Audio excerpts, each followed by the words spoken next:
But first, we want to start with those major storms that are pummeling the West Coast and the aftermath as California crumbles. More than 500 mudslides have already been reported, and the danger continues even when the rain stops falling.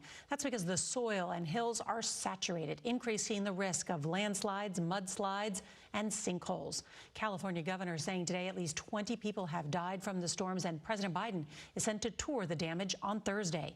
CBS's Kris Van Cleave will start us off tonight from hard-hit Ventura County. Good evening, Kris.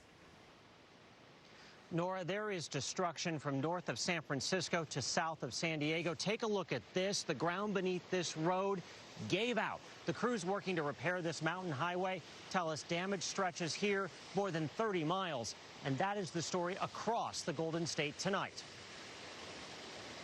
The deluge has stopped, but the danger continues. A mudslide stopped this commuter train in its tracks, on the tracks. More than 200 passengers on board had to be evacuated. In Berkeley, this is just all our backyard area. Mud poured through Marjorie Cruz's home of more than 20 years, one of 8 in the area deemed unlivable. We just are at the mercy of this mud and hoping and praying and keeping our fingers crossed that it doesn't take the rest of my house out. Since New Year's, California has experienced more than 500 landslides spanning the entire state, from the mountains to the coast. Once you've had a lot of rain and the sponge is full, then the next rainstorm that comes in, the bar is lower for triggering new landslides.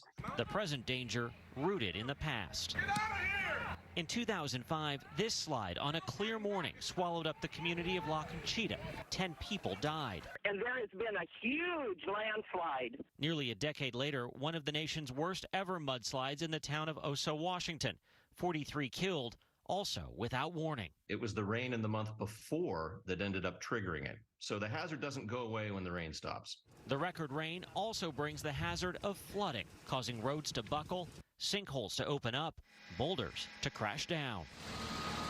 In Ojai, they're digging out. John Sion rode out back-to-back storms at home. This was his view as the water rose around him. Could not sleep. I was going out and checking the water levels about every 20 minutes, making sure it's, wasn't going to rise up on me real fast and catch me by surprise. Now, in some places, damage like this could take months to fully repair, and because the ground is super saturated, any new rain could bring with it new damage. Nora? I'm worried about where you're standing, Kris Van Cleave. Thank you.